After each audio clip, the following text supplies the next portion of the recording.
we've had this before. It's the same with the canine dogs too.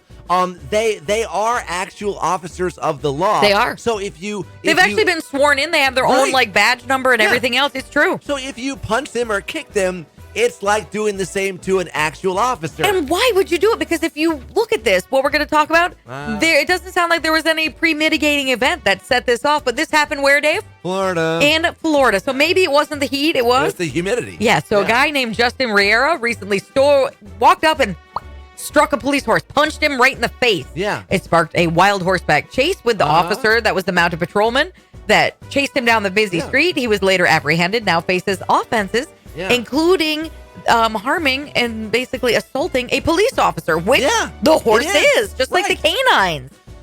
Duh. I love watching Forensic Files. He does, actually. Even the old ones with Peter Thomas, who's since passed away. And he always says this. Really? Did they think they weren't going to get caught in this era? They actually, in this case, used deodorant to find the DNA. Which this fascinated our 15-year-old. He was actually reading this story this morning, too, and he's like, really? Deodorant? Wow. Yeah. So here's what happened. The heist happened back in 2023 at a Family Dollar store of all places.